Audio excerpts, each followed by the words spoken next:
They know how to do it down south. Longer, like the Deep South's oldest rivalry. Bigger, like room for 92,000 plus. Louder, a wall of sound with a southern accent. Prouder, and for good reason. Countless seasons of success. Deeper in desire to carry the team and carry on a winning tradition. It's harder, hotter, better in the South, where Auburn and Georgia meet for the 109th time tonight.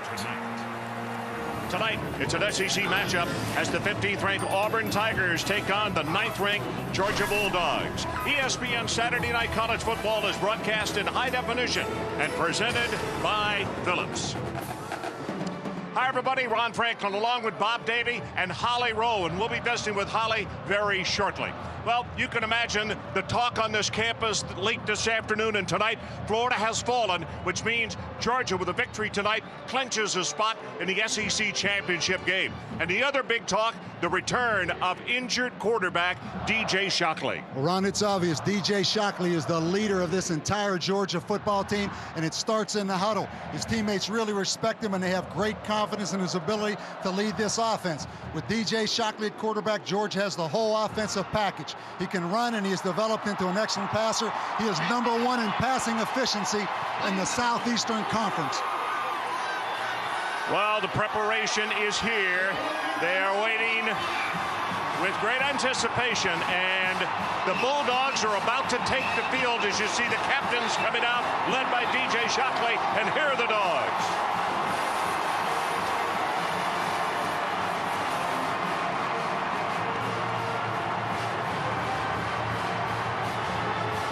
So as we talk about the Auburn Tigers, the opposition tonight, one thing that was not good news for Auburn. LSU in overtime defeated Alabama, so Auburn does not control their own destiny. But the amazing thing about this football team, last year they were undefeated. And Bob, it's hard to believe this offense is more prolific than that offense last year. Ron, Auburn is the #1 offense in the Southeastern Conference because they have made a total commitment to run the football. Kenny Irons has emerged as the feature back, but the credit goes to this big, athletic offensive line that may be the best in the country. Because Auburn can run the football, quarterback Brandon Cox has been able to develop every week without the pressure being squarely on his shoulders because of that running game. So it is an old-fashioned slug out in the Southeastern Conference. Number 15, Auburn, takes on number 9, the Bulldogs. Kickoff is coming up next. Now we're underway. No flags on this one. And this one is returnable. Aromashadu from the 1. 15, 20, and he gets out, breaks a tackle, and he's finally stopped at the 25. It's about 4 yards shy of what he averages. I can tell you this, the Auburn Tigers, though, in their last 11 trips to Sanford Stadium here on the campus of the University of Georgia, they have won 9 of those 11. As you look at Mark Richt, 5th season as the head coach, 49 victories for him and an 81.7 winning percentage.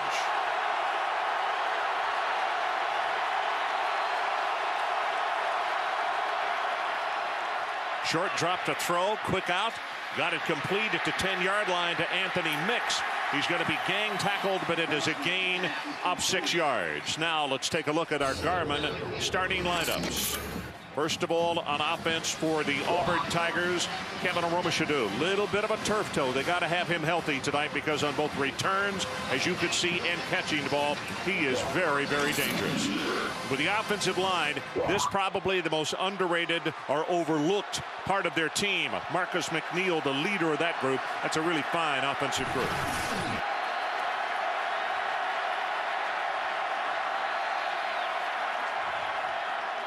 First running play, we're going to see Kenny Irons. puts a head down, and I believe Kenny will have the initial first down of the night, which gives us an opportunity to take a look at the starters on defense for the Georgia Bulldogs. Kendrick Olson injured a knee. He's been out for a couple of games. He's back. That return may be, well, it's almost as big as having Shockley back. Just his presence, him being there. Three outstanding linebackers. Tony Taylor got to step up tonight, as the coaches say they need a big one out of him. And in the secondary, Greg Blue, the big hitter. Paul Oliver starting tonight because of an ankle injury to Tim Jennings on Thursday. Irons hit behind the line of scrimmage, and he's going to be stopped for a loss by Quentin Moses. And Ron, you mentioned Auburn has won 9 of the last 11 games here at Georgia, which is remarkable. But keep in mind, Auburn with 18 players on their roster from the state of Georgia. Georgia with only 1 player from the state of Alabama. So the homecoming much bigger for the Auburn Tigers here in their home state of Georgia with 18 players. Absolutely right. Second down and 12 with the loss of 2. That's Cole Bennett, one of the tight ends in motion. Cox sets to throw. Great protection. That's Aromashadu, and he'll have him close to the first down. In fact, they'll give him a spot of around the 28-yard line. Tackled by Greg Blue. When we look at Auburn's keys to success, win time of possession. They've been phenomenal. Run and play action is their game, and stay out of 3rd and long. Ball control and run the football for Auburn. On first down, play action. They swing it out. Here's Irons. 30, 35, 40, 45. Going to be collared and knocked out of bounds at the 45. But that is a gain of 15. Tony Taylor with his 3rd tackle, but way downfield. And we talk about this big athletic line of Auburn. Watch number 76, Duckworth, right there in the open field. Gets an excellent block, and then the straight ahead north and south speed of Kenny Irons. But Ron, an athletic offensive line for Auburn. So it's 3rd down. The line to make. They've got to take it across midfield. You see the yellow stripe right there on the 45 of the Georgia Bulldogs.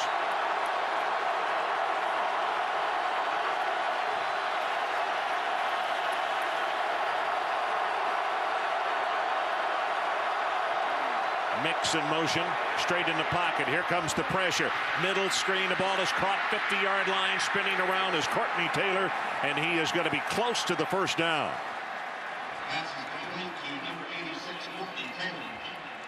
Take a look at Al Borges, another excellent call, Ron, of taking the pressure off the quarterback, Brandon Cox. Really, that's basically a running play right there, and missed tackles by Georgia. But excellent job since the Georgia developing this young quarterback, Brandon Cox. You know, actually, I called it a screen when I saw the offensive lineman releasing a little bit, but that was not the case. You're exactly right. They just had him in traffic, ran his pattern, and picked up the first down. Got a man wide open here, and that's the tight end, Cooper Wallace, at the 40, inside the 35. Greg Blue finally in the tackle, but it's a gain of 14 yards. Holly Rowe, let's check back down on the sideline with you. Well, guys, offensive coordinator for Auburn, Al Borges, told us something interesting this week. He said he has found when teams are coming off a bye week, like Georgia is, that their players get so tuned in to one thing that he thinks that they can have some disinformation here to confuse the defense. He said they're so tuned into, hey, if Auburn does this, that means they're going to do this. So he's purposely trying to mix it up here early to get Georgia wondering what happened to all their tendencies. Well, Holly, it's a great point because he certainly has them off stride right now. Pass out to Irons, incomplete. And in fact, Irons went through the hole. And I thought, boy, if they'd given him the football, he might still be running. It was Jarvis Jackson who was trying to cover on the play. But that'll slow down the momentum just a little bit. And it really is remarkable when you think of the first-round draft choices missing from this Auburn offense. 2 running backs in the top 5 picks, that they are more productive than they were a year ago. And a first-round quarterback drafted last year. 12 plays, and you see the yardage right there so far. Georgia crowding at the line of scrimmage with the backers and the corner on top. Let's see if they come. Nope, they stay at home. They look for the running play. Irons has 5, has 10. He's off. Touchdown, Auburn Tigers from 30 yards away, and Joe Cope, the center, with a paving block.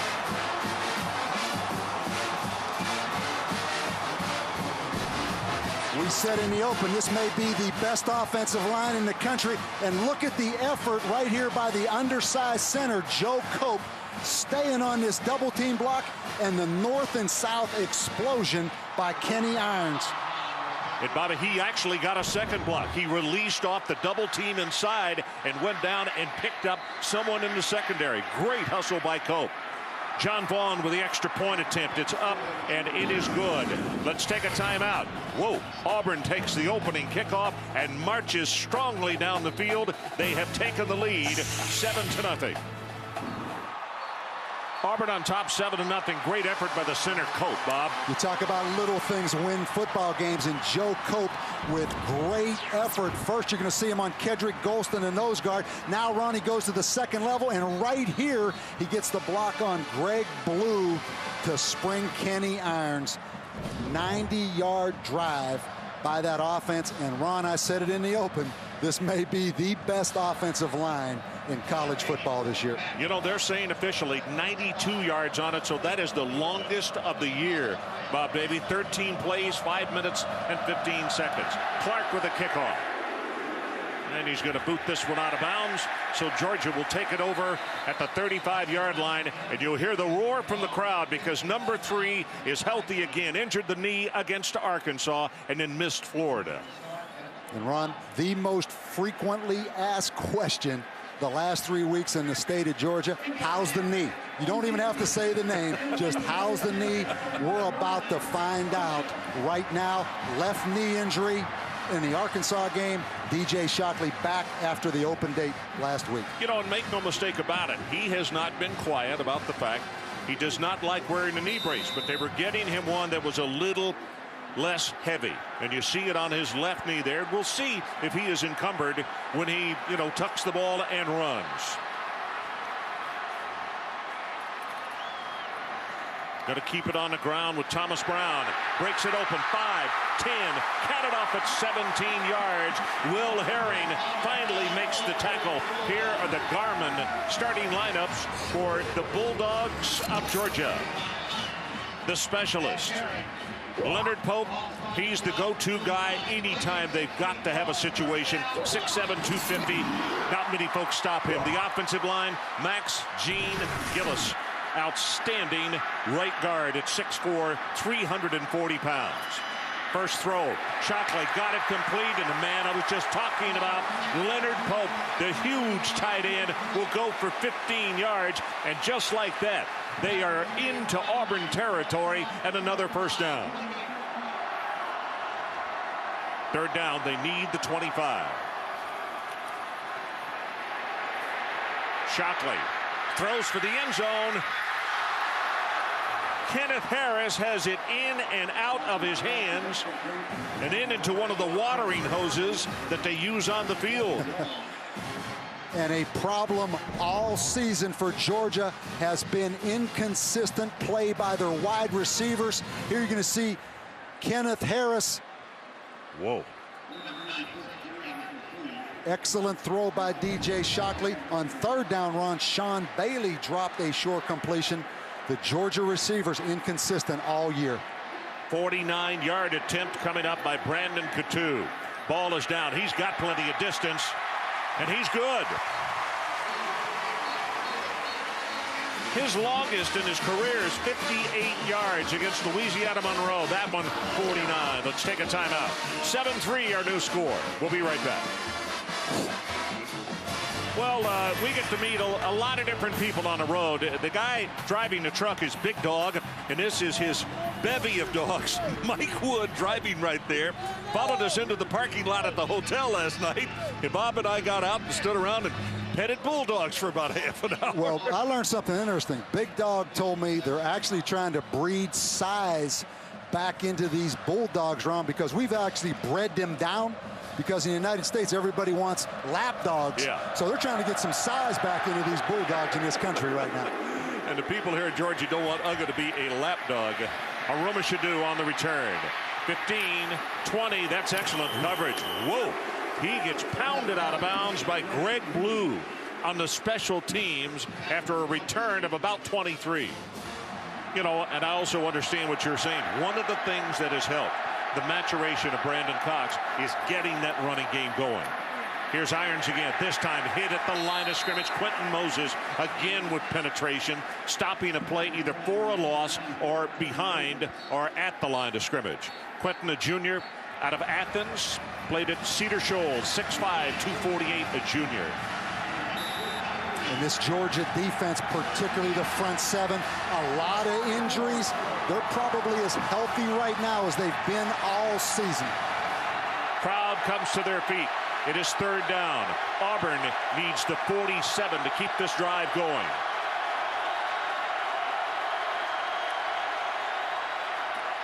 Gonna throw it.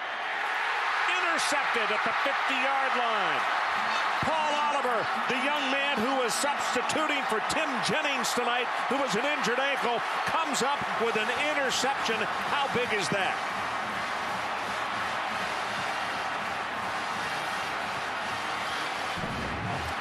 And Auburn is going to bring the big wide receiver mix in motion and come back out on a little option route. And Paul Oliver, who gets the start tonight for Tim Jennings. The ball terribly thrown by Brandon Cox. Ron, probably miscommunication between the receiver and the quarterback right there. Big turnover early in this game. Well, if Oliver was looking for confidence to open this evening, that certainly should have been a shot of confidence right there. They scrimmage from the Auburn 47. Shockley wants to throw deep. Got his man. 25-20, Muhammad Massaquoi. It's good for 32 yards and a huge first down.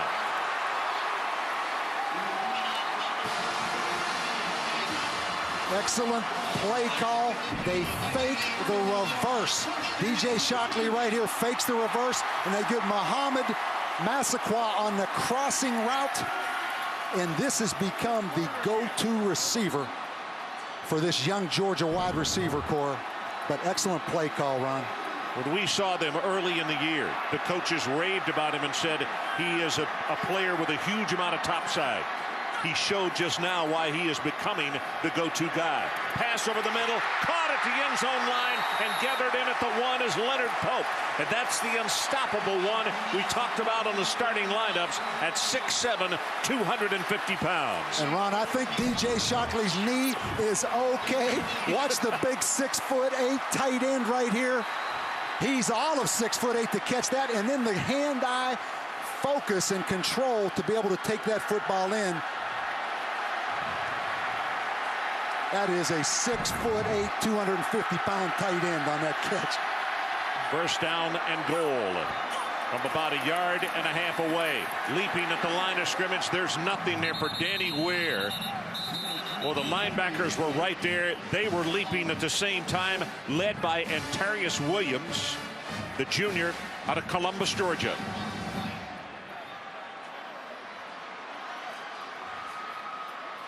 You have to think, with Max Gene Gillis at 6'4", 340, and Dennis Rowland at right tackle at 6'9", 309, that the right side, or wherever they are, this time they flipped them, that's where they would go. And Leonard Pope goes to that strong side. That's a lot of beef on that left side or strong side of that offensive line. Auburn wants a timeout. 5 minutes, 41 seconds left in this opening quarter. Well, got a lot of folks over there. That's Milner in motion, going to take it back to the right and hit behind the line of scrimmage. That is a great job of penetration by Gunn. Number 48, the junior out of Alexander City, Alabama. Got the penetration, and boy, then he got a lot of help from friends. Maybe they should have gone to the left. Tried to fool somebody, and it didn't work. One of the things you find out quickly in this conference, you're going to run anything that goes east and west, you better be quick. And now we may find out how DJ Shockley's leg is, that left knee run, because this is an obvious quarterback run situation. Danny Ware is the tailback. Mentor again in motion, or Milner, I should say. That's Pope, who splits out to the left. Nope, not going to throw the fade. He's just going to throw it away. No, Pope is there, and he makes the catch for the touchdown.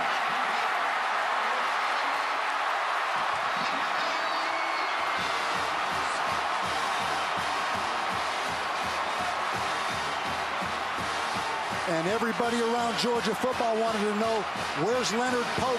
Only one touchdown catch this year. Last year, Ron, he had 5 straight games in which he had a touchdown catch. Leonard Pope is back.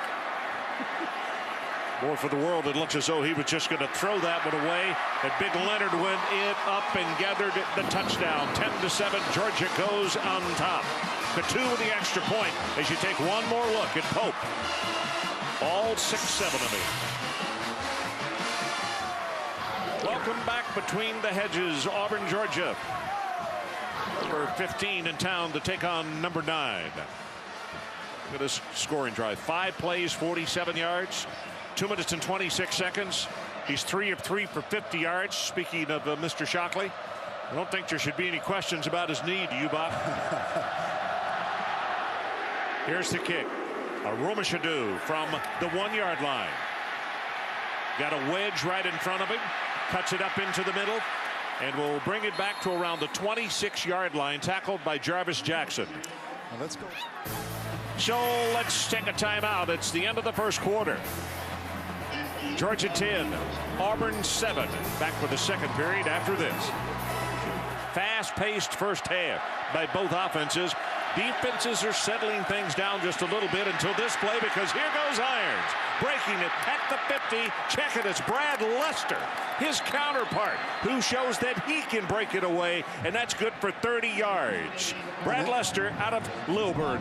And is that offensive line good? He is going to go untouched right there. Excellent block right here by Ben Grubbs. And wow, Ron, that is a crater right there that he runs through.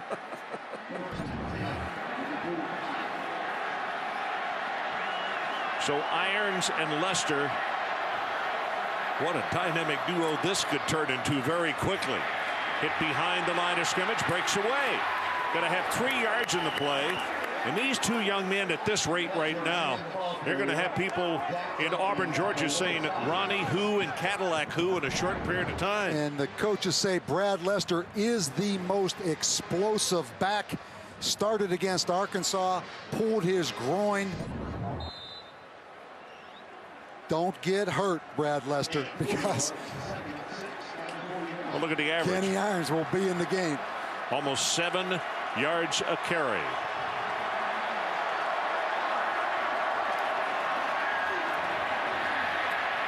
Sets in the pocket, going to go long, and it is caught by Mix. Anthony Mix. Paul Oliver on the defensive play, and they've spotted it down at the 1.5 line. And Anthony Mix, the wide receiver in a tight end's body right here, is going to come out of the bunch formation and run a wheel route on Paul Oliver. This guy is 6'5", 240. Really good coverage, but just a perfectly thrown football by Brandon Cox. Ron, that is good as you can throw that football. So the ball was fumbled. I saw the beanbag go down, and they have spotted it at the 6-yard line rather than at the 1.5 line. Kenny Irons comes into the ball game for the Auburn Tigers. Pitch back goes to Irons. Turns the corner. Touchdown, Auburn.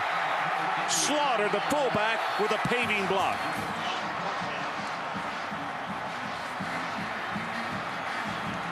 And Leon Hart, number 72, the backup offensive guard, Ron, in the football game. An impressive display of power, and also throwing on that play prior to that by the quarterback, Brandon Cox. John Vaughn with the extra point attempt.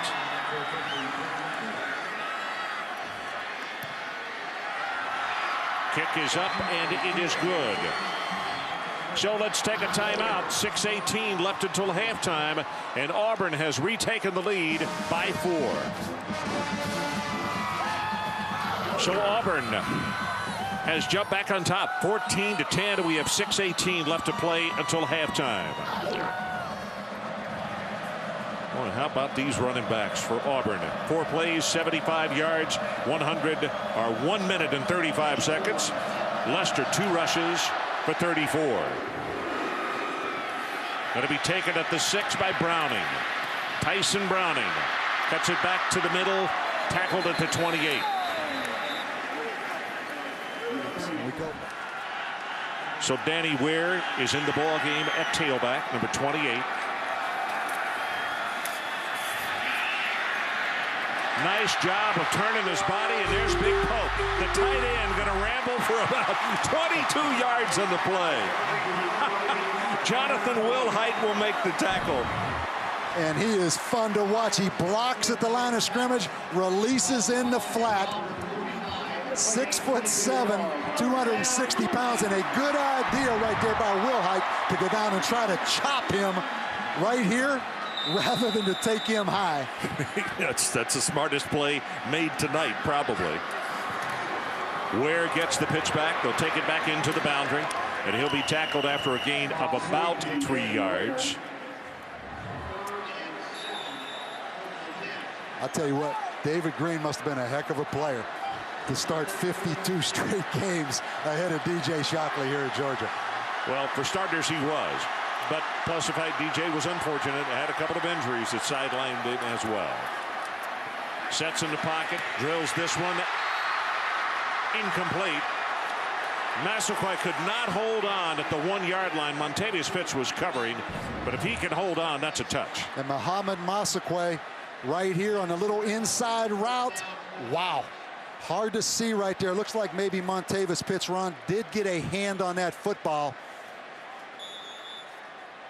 Great pressure right there by Travis Williams, the linebacker. So the field goal attempt about to come. Katu. Let's take a look at our All-State kick chart. From this distance right here, he's perfect. 8 of 8 in his career. Ball is down and obviously plenty of distance, and he is perfect. Now 9 of 9. And we have a 1-point ball game. Clock is down to 11, now 10. Both clubs headed for the locker room.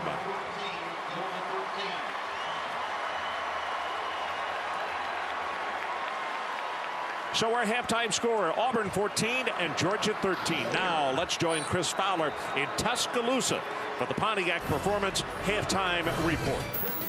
So welcome back as we take a look at the stats in the first half of play with a 14-13 score. What jumps out at you, 155 yards rushing for the Auburn Tigers. And one thing you don't see on there, which correlates to the rushing yards of Auburn, time of possession. Auburn held that ball for 18 minutes in the first half compared to 11 for Georgia. And since the Arkansas game, really since the Georgia Tech game, the first game of the year, Ron, this Auburn offense has found an identity. Run the football. Kenny Irons with 125 yards in the first half. Take the pressure off the quarterback, Brandon Cox. And the Georgia defense, their defensive line, front seven, better bow up because right now Auburn's running that football on them.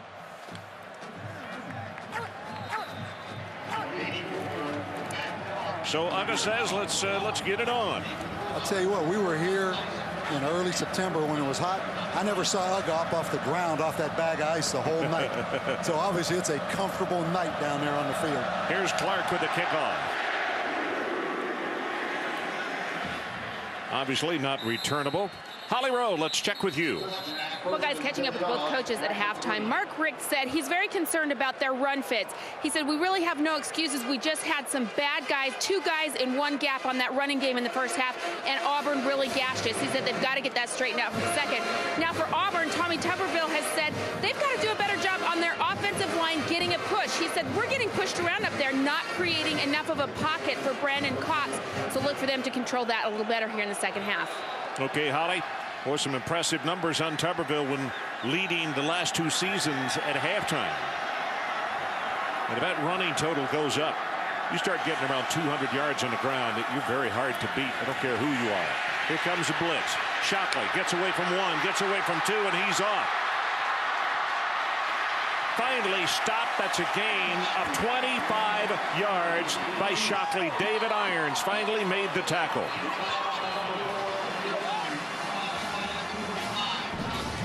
You're going to see Auburn right now in double eagle old bear defense. And right here, they're playing man-to-man coverage. And anytime you're playing man-to-man coverage, Ron, and the quarterback can break the line of scrimmage, you look right here, there is nobody on that side of the football field. Brian McClendon, number 16, checks into the lineup. He'll go with a running play, but Thomas Brown, no, he's high-stepping and going to fight his way for the first down. As you can see him twisting and turning, and he takes it down to the 42-yard line. Excellent play by the fullback right here. Right here, watch him as the lead blocker. He's going to come around and chop Brandon Sutherland, the fullback right here, Ron. Right there, gets the linebacker, Karibi Dede, on the ground. A one-point ball game, 14-13. Shockley. Shockley with a first and goal. 21 yards.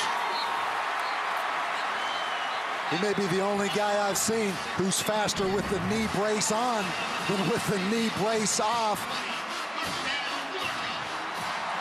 Missed tackle right there by number 31, Antarius Williams. Needs to protect that football and hold a little bit tighter, but how important is DJ Shockley to this offense and this Georgia football team, Ron? Gandy did a good job of breaking down, making the tackle. It's going to be the 9th play of the drive as the Bulldogs set up shop with a first and goal just inside the 10. They trail by 1. Short drop, fade route, touchdown Massaquoi.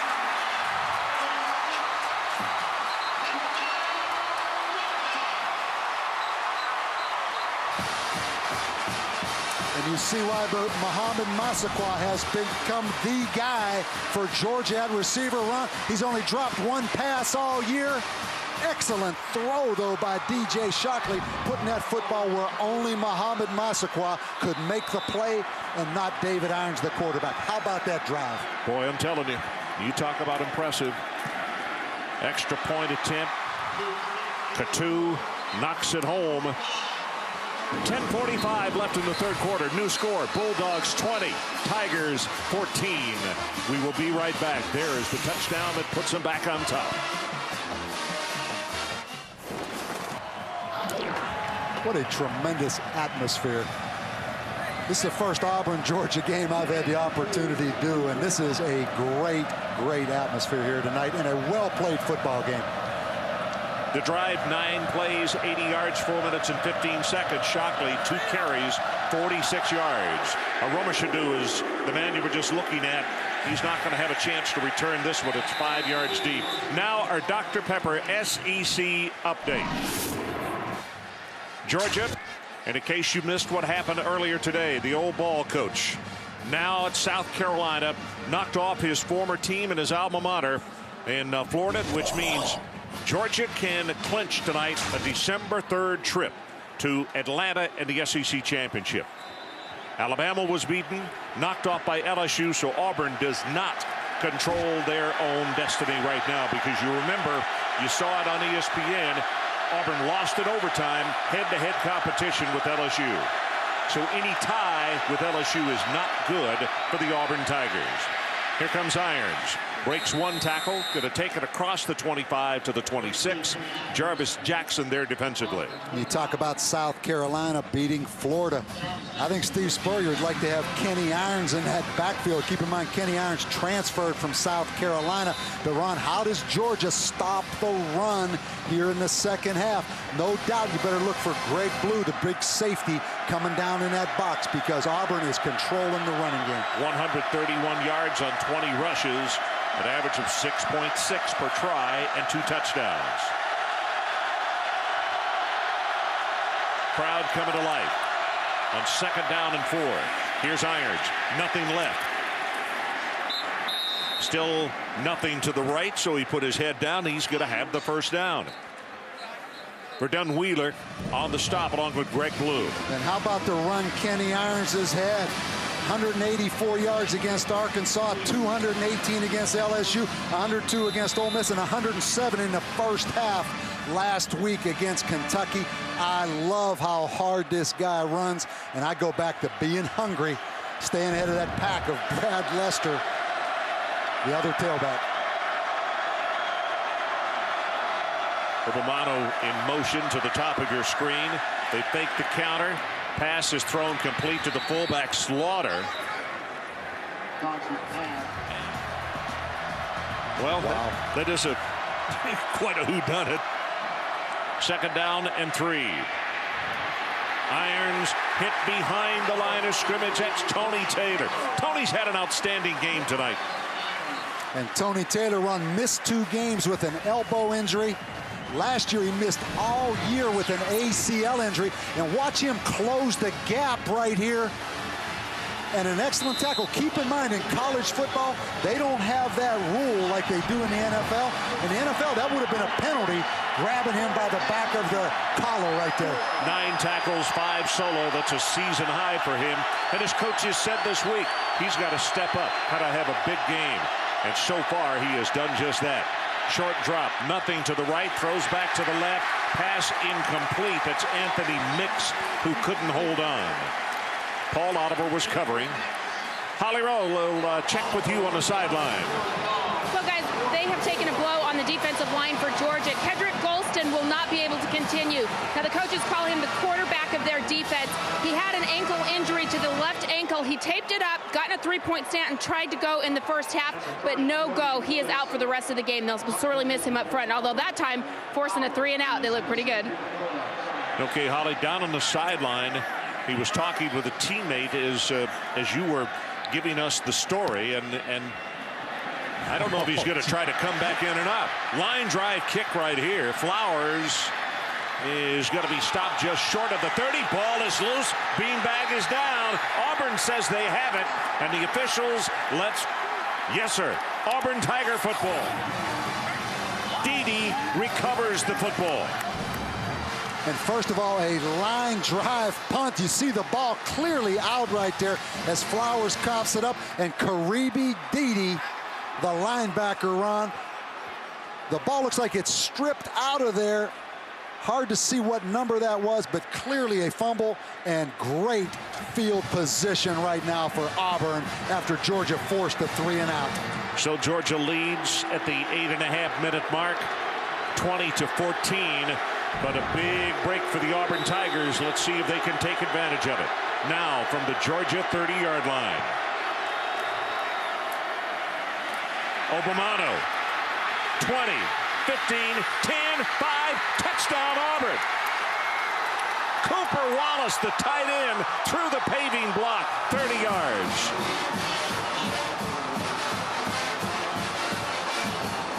How big are turnovers in college football or any level of football? And how about the play call by Al Borges of taking advantage, Ron, of the great field position? And no one feels worse than that young man right there, Thomas Flowers. Wow. John Vaughn to attempt the extra point, trying to make it. Auburn back on top by 1. And he does. Slides it through on the left side. Let's go to break. Following the fumble, the 30-yard touchdown, Obamano on the run. Well, the man is in the house. Oh, boy. What a ball game. 21-20. Auburn on top. After they kick this off, we're going to go back and look at that play. As you look at the takeaways in the ball game, each with a turnover, each turns into a touchdown. And Georgia forces the 3-and-out, and then the big turnover by Thomas Flowers on the punt return. Great call by Al Borges, Auburn's offensive coordinator, on the reverse. Tyson Browning, one of the deep men. This is Clark kicking off. High spinner. Going to go 3 yards deep. He's going to bring it out. Here's Browning. 15.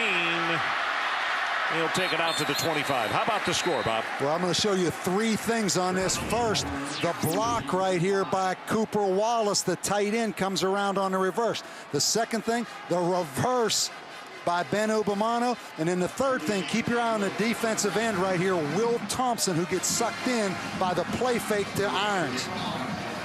Cooper Wallace comes around. There's no one there. He finally chops Greg Blue, or gets in the way of Greg Blue. Yeah, that's not an understatement. Shockley tried to step up into the pocket, lost his footing. That's going to be a loss of 5 in the play, and it was Dede who was applying the pressure.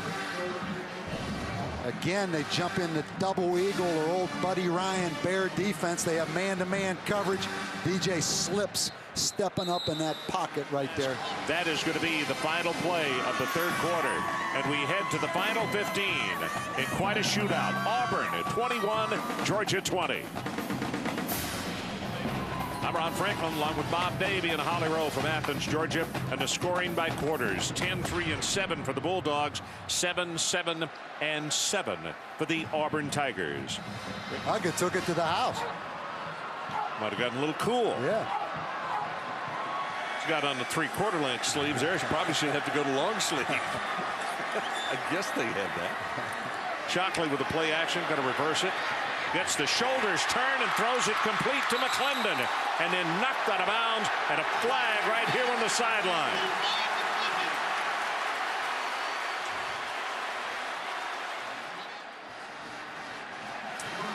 Merrill Johnson picks up the personal foul. And DJ Shockley, Ron, rolling to his left, which is difficult for a right-handed quarterback. Throws that football back across his body. Chris Browder giving pressure. And Brian McClendon on the crossing route has started to emerge right here in the second half. Obviously, a late hit by Merrill Johnson, the freshman linebacker right there. So a long play to begin with, and then tack on the 15 yards. And instead of having the ball at their 45, Georgia has it now at about the 40-yard line of Auburn. Danny Ware in the ball game at tailback. Auburn again, Ron, jumping in that double eagle bear defense. 8-man front. Lobs it. Big guys there. Did he catch it? Couldn't hold on. Leonard Pope against Antarius Williams. Antarius is 5'11". Pope well documented 6'7". And we talk about double eagle or bear defense. You notice the center, the 2 guards are covered. The other thing right here, man-to-man coverage with the linebacker up in a press position on the tight end, Leonard Pope. And that's right, Ron, that's 5'11" against 6'7". That is a great job of just stripping that football out of there by Antarius Williams. Leonard with a good opportunity to catch it, couldn't hold on. So it's 2nd down and 10. That quiets the crowd for the moment.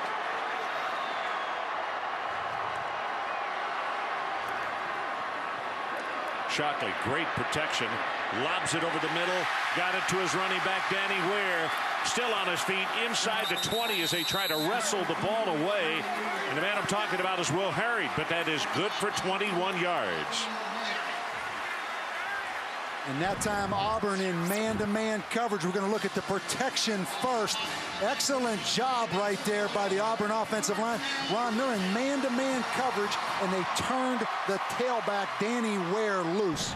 Schnetzer in at center, the senior out of Noonan, Georgia, number 52, and he has done a really good job. He's been alternating with Tanner tonight. He was outstanding on that pass protection just a moment ago.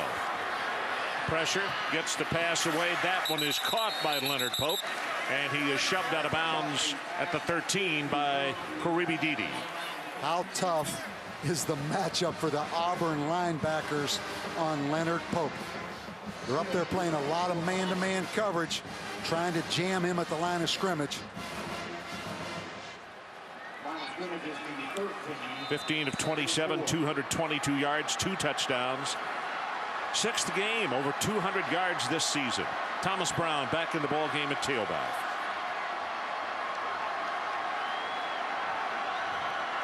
Shockley with the audible. Play clock, plenty of time there. Quarterback draw, ran into the defender. Hesitated for just a fraction, and that was enough for Marquise Gunn to grab a hold and knock him down. How much riding on this football game for Georgia? Keep in mind, if they win this game, they win the East Division of the Southeastern Conference, get a chance to play in Atlanta in the Dome in the Southeastern Conference Championship game. Of course, that's on December the 3rd. Look at total yards. 347, 343. Our ball game is a one-point contest. Everything very close and even tonight. Shockley drills it complete to Pope, has the first down, and taking half the stadium with him to the 5-yard line. Hobbs on the tackle.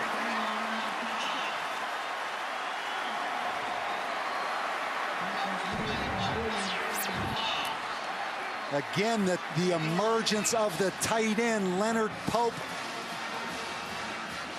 Again, man-to-man coverage. He just breaks away on a little option route right there. Number 49, Kevin Hobbs. They're trying to get a safety up on him. Regardless of who they put on him, Ron, it's a tough matchup. It's like, you know, flies swatting at the big guy. Pitch back goes to Thomas Brown. Turns the corner at the 5. Touchdown, Georgia. Bulldogs go back on top.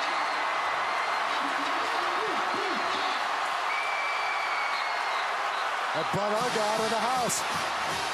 He saw that one, opened the door, and came out.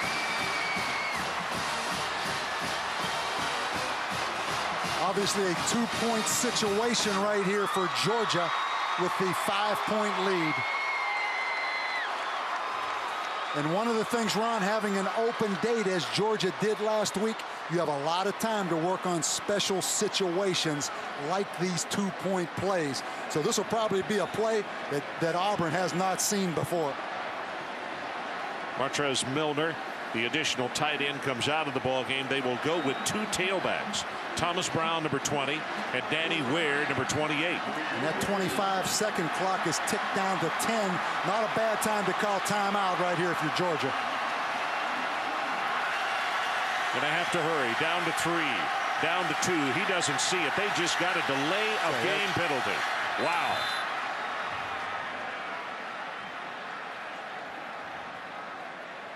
That's a major mistake right there. Delay of game. Offense. Penalty will be 5 yards. We'll retry.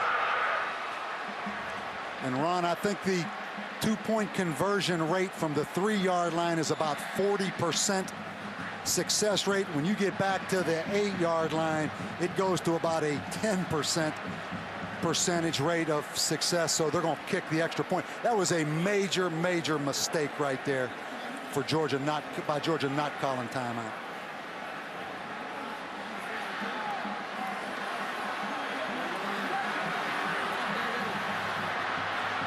So Mark Richt. Wow.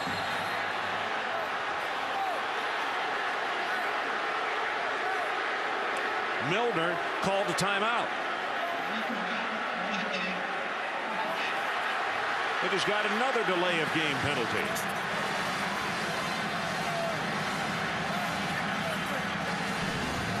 You get Milner right here, the second tight end, 87. Burns the timeout. At some point right there, you're better off to just save the timeout, get a 5-yard penalty, because it's not going to make that much difference on the kick anyway. Katu attempting the extra point, and he got it. So let's take a timeout. 12:33 remaining in our ball game. Georgia 27-21.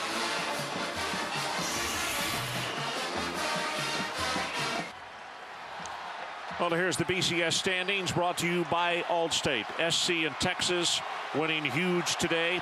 Alabama loses. They're 9-1. Miami of Florida 8-1. They won at Wake Forest today. Penn State idle. Virginia Tech idle. They're both one-loss teams. And of course Georgia down here, a one-loss team. And the one game that they lost was to Florida, and they lost it without Shockley. And another team with one loss, Miami. The impact they made last week on ESPN against Virginia Tech, Ron. How about I had 5 people ask me, how would Miami do against USC? Aromashadu takes it to the left. A flag is down, and he is stopped short of the 20-yard line. No question about that now. Kenny Irons, the tailback, as Cooper Wallace goes in motion. And he'll give it to Irons. Left side, there's the hold. It has 5, 6, and 7. And counted off at very close to 8 yards is Kedrick Golston. Obviously talked somebody into letting him back in the ball game because he just made the tackle. How about that? Holly, you were right on it. He was begging everybody to get back on the field to play. You better watch David Pollock doesn't find a helmet and jump back there on the field as well. Center exchange, Ron, particularly in short yardage situations. I believe it's Palmer, 79, yeah, who was coming at center. Irons, left side, has the first down, plus about 5. Tony Taylor on the tackle.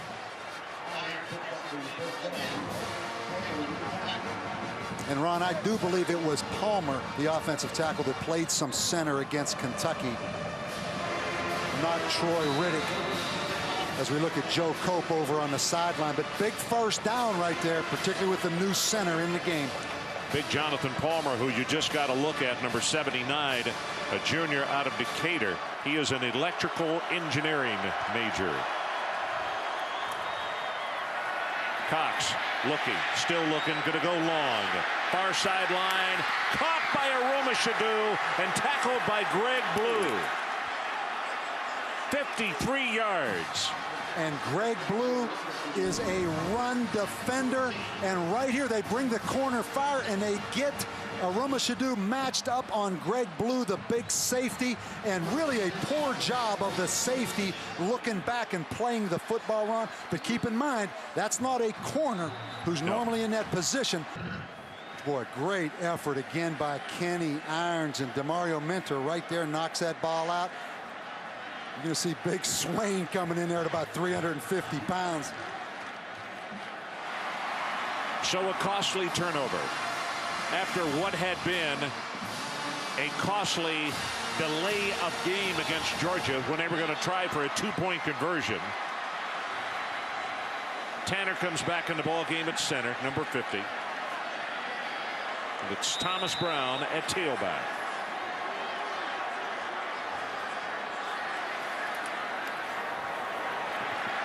Shockley. Well, he had Kenneth Harris there, but he overthrew him. Jonathan Wilhite was trying to cover, and McClover had good pressure again. And again, Auburn jumping up there man-to-man. Good pressure by McClover, but it was straight man-to-man. Kenneth Harris, the big freshman receiver, on Jonathan Wilhite, Auburn's corner.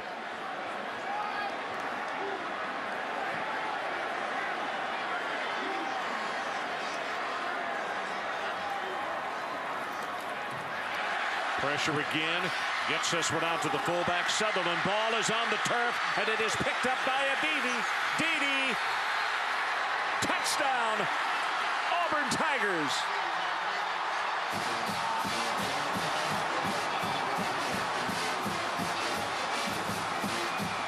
And Marquise Gunn stripped the football, and Karibi Didi picked the football up. Obviously, this is reviewable as well. Did Sutherland have possession of this football before the ball was stripped? He did. It certainly appeared as though that he did, yes. And how about Marcus Gunn, Ron, out there in pass coverage, the defensive end, and the Auburn defense gets it right back after Kenny Irons fumbled. Vaughn with the extra point attempt. He's perfect. 9 minutes, 28 seconds left in the ball game, and let's go to break. Our new score, Auburn 28 and Georgia 27. So welcome back to Athens, Georgia. We now have a total of 2 turnovers each and 2 touchdowns, and lead changes in the ball game 6. Outstanding football game, you betcha. The 109th meeting between these two schools. Oldest rivalry in the South. It's a good kick right here. Very long. It's going to hit out of the back of the end zone by Clark. And Georgia will take it over at the 20-yard line. So it's first down, Georgia. Trailing by 1. And they get the great field position. Danny Ware is the man operating at tailback. Shockley rolls the pocket, got it complete, and that is McClendon, number 16. Kevin Hobbs on the cover, but it's good for 14 yards. DJ Shockley on the sprint, and how about Brian McClendon, son of Willie McClendon, a great tailback here at Georgia. Ryan McClendon has emerged in this football game, and that's been a sore spot this year for Georgia, the play of their wide receivers, Ron.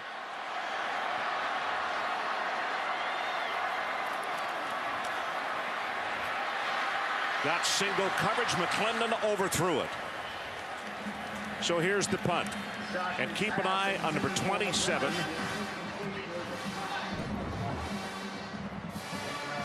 Auburn having gone with the rugby-style punt, rolling out all night. He's been taking a lot of time. I don't think he actually got a piece of that. Yeah, I'm not sure he did get a piece of that one. He just had to rush because of the pressure, and he kicked it off the side of his foot. Pass interference, number 81 on the offense. Penalties 15 yards from the previous spot. Down remains 1. Got an offensive pass interference on Big Leonard right there. Get another opportunity to see it right here.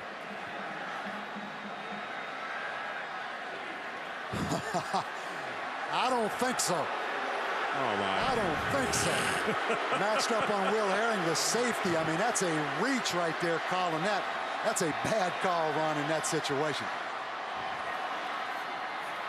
So they go with the draw play to Ware, and Ware will cut it back upfield inside the 35, and he's down to around the 33-yard line.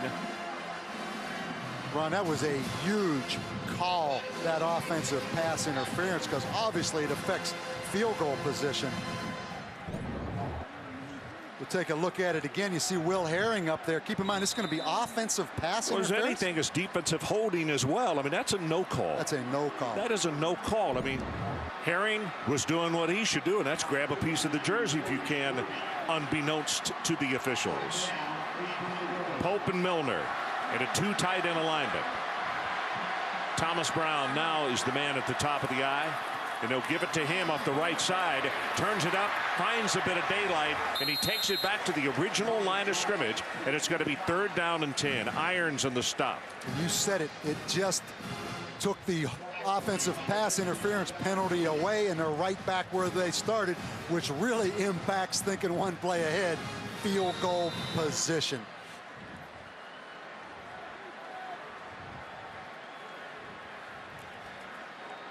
You have to think, Ron, Mohamed Massaquoi right now, number 1, or it looks like they're going to line up and run this football and play for field position. 3rd down and 10, 2 tight ends. That's exactly what they do right up the middle. Not much there for Thomas Brown. Williams on the defensive play. And you hear a few scattered boos from the crowd here. But the coaching staff and Mark Richt deciding that they'll play the percentages. Brandon Coutu with a very strong leg. And I think Georgia's showing a lot of respect there for David Gibbs and Auburn's defense, because, Ron, Auburn has given him a lot of different looks. And this is huge. 41-yard attempt from almost right in the middle of the field. High pass from center, got it away, and he split it.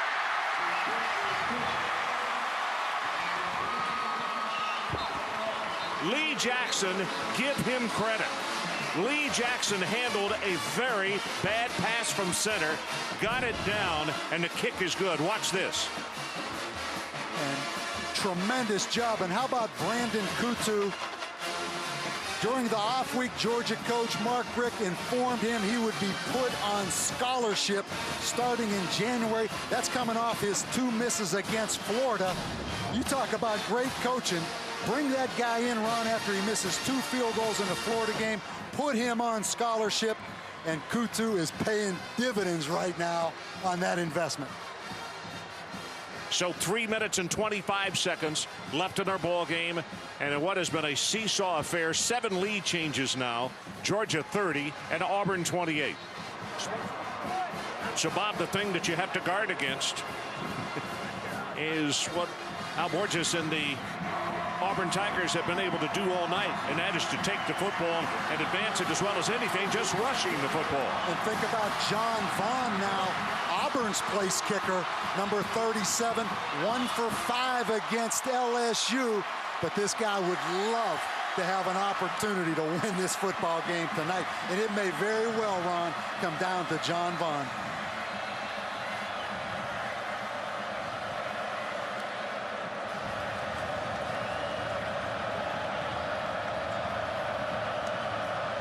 Katu has the ball teed at the 35.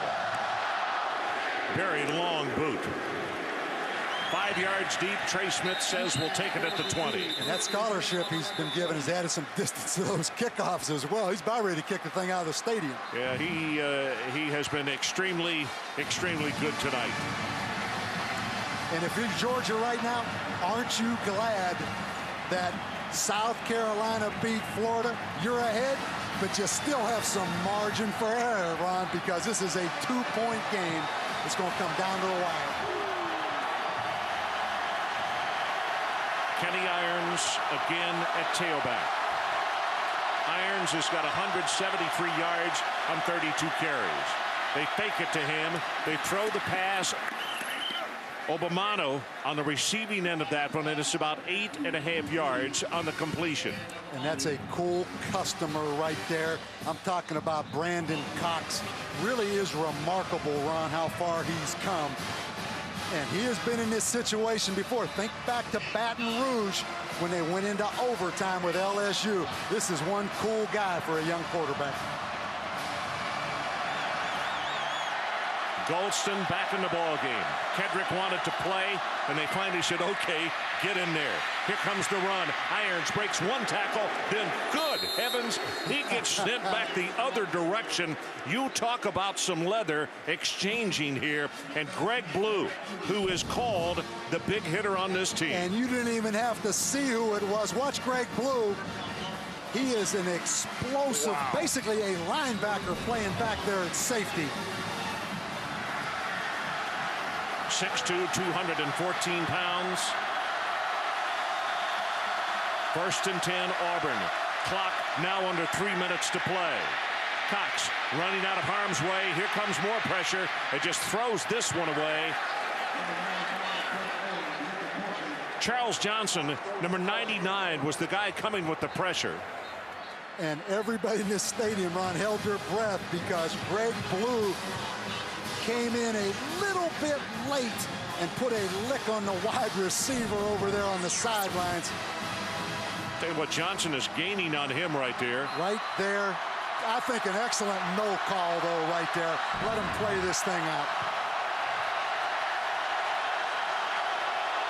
Crowd coming to life.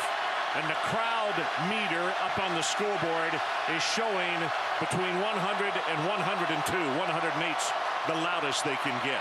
Here's Irons, nothing to the right, hit at the line of scrimmage, and he's going to be driven back.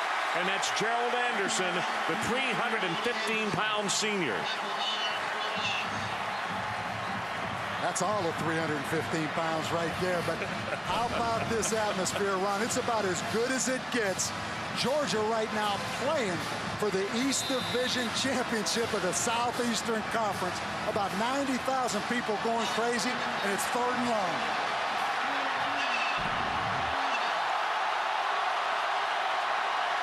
Third down. They've got to take it out to the 45-yard line. Georgia leads it 30-28. Cox steps up. The left-hander zings it, and the ball is too tall and incomplete. Intended for Courtney Taylor. If you're Auburn, Ron, now you have to go for it. 2 minutes and 5 seconds left, but you only have one timeout.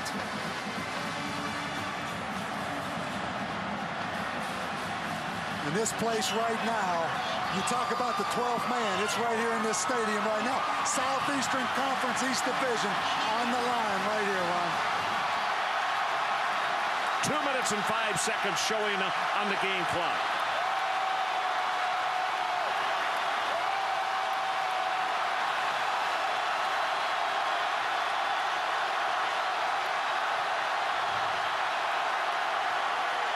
Brandon Cox stepping up, throws, got a man, and there he is, Aromashadu, and he's loose.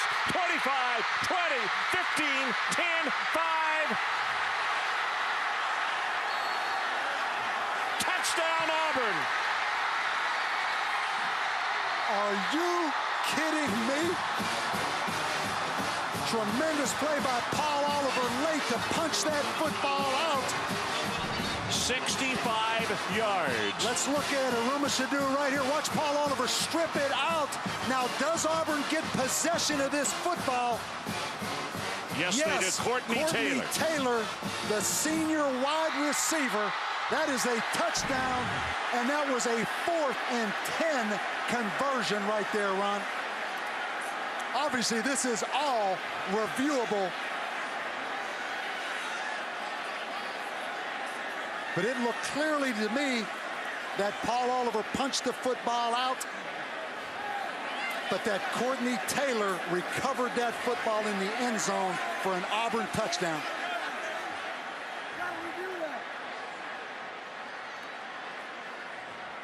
I think the question that he's asking him, did he punch it loose before he was in the end zone? And if he did, that's not the same rules. Fumbling the ball forward, though. By rule, on 4th down, when the offensive team fumbles the ball and the ball goes forward, in this case it went in the end zone, we bring the ball back to the spot of the fumble. It's 1st down.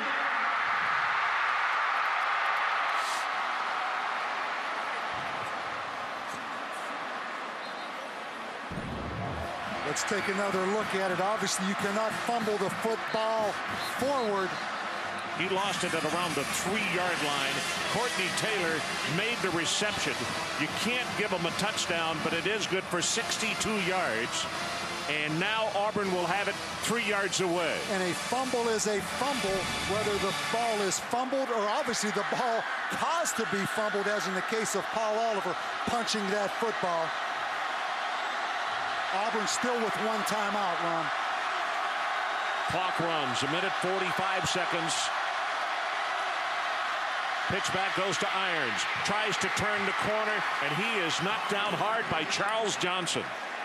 Big Charles is there to make the hit along with Tony Taylor. And Auburn is in no hurry. Vaughn is warming up on the sideline if they score the touchdown, or if they wind up running the clock all the way down and kicking the field goal. Exactly, and Georgia with 2 timeouts left in this football game. They will obviously use one of those timeouts after this play.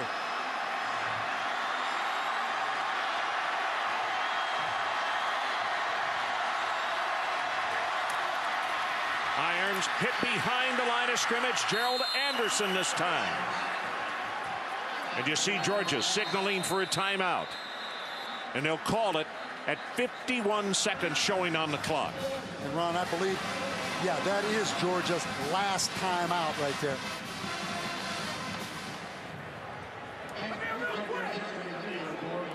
And Ron, let's go back to that 4th and 10. Think of that. Georgia 1 play away from the Southeastern Conference East Division title. And Brandon Cox, excellent protection right here. He steps up in this window and throws a strike down the middle to a wide open Aromashadu. And now the football is going to be fumbled right here, punched out. Cannot fumble forward on 4th down, but how about a wide open Aromashadu down the middle of that football field? 4th and 10, the crowd going crazy. Paul Oliver knocked it loose. Courtney Taylor got on it. You heard the officials on 4th down. Can't fumble it forward, so they got it at the 3. The final timeout called by the Bulldogs. 51 ticks showing on the clock. Georgia within a breath as they lead right now by 2 points of clinching a trip to the SEC championship. And right now it is Auburn on the lip of the cup. Straight ahead Irons. He'll take it to the 2.5-yard line. Gerald Anderson again making the tackle. And now it is 4th down. Sports Center coming up immediately following our ball game, and Auburn's going to let this thing run all the way down. And it looks as though there is about 7 seconds difference between game clock and play clock. so they can run it down to somewhere around 10, 9, or even 8 seconds left in the ball game. And I go back to the story of John Vaughn, 1 for 5 against LSU, heartbreaking loss in overtime. Tommy Tuberville comes in the office Sunday morning after going to church, and John Vaughn is out on the practice field kicking 10 footballs from every spot. He missed a field goal, and now this young guy, Ron, gets a chance for the ultimate redemption right here to beat Georgia. So they do call the timeout, and just as we had suspicioned, 8 seconds left on the clock. The smart thing to do, and of course that is if Auburn converts the field goal here, and it should be lined up. In fact, the ball is right at the line where an extra point is attempted. And Ron, you go back to the Georgia touchdown when Mark Richt wanted to go for the 2-point conversion. They let the clock run out, the 5-yard penalty. They had to kick the extra point. But you also go back to South Carolina beating Florida today, and some margin of error or for this Georgia football team, because if they do lose, at least they get a chance next week against Kentucky to seal the East Division.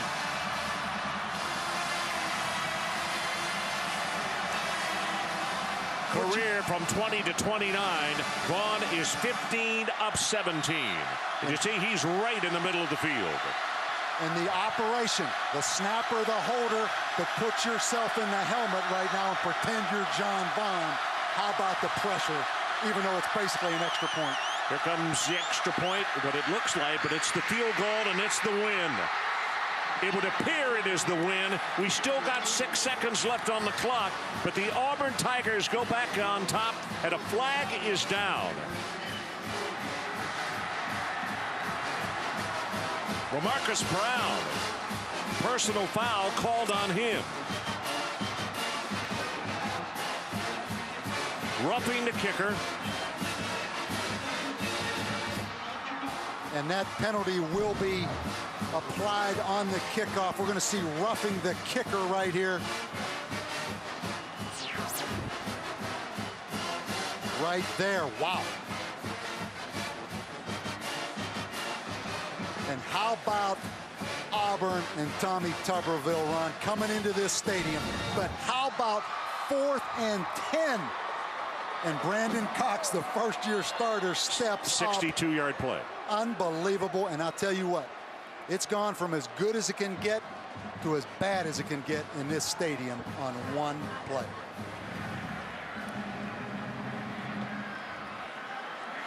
Thomas Brown and Tyson Browning are the two deep men, but Georgia is looking for a squib kick. I think you do squib this football and make Georgia have some kind of miraculous kickoff return play to beat you. Well, let's see if they've got one in them. Nope, they're going to kick it away. You know why you do, Ron? There's no way to practice against something Georgia was about to do if you're Auburn. At least this situation, you can practice on defense.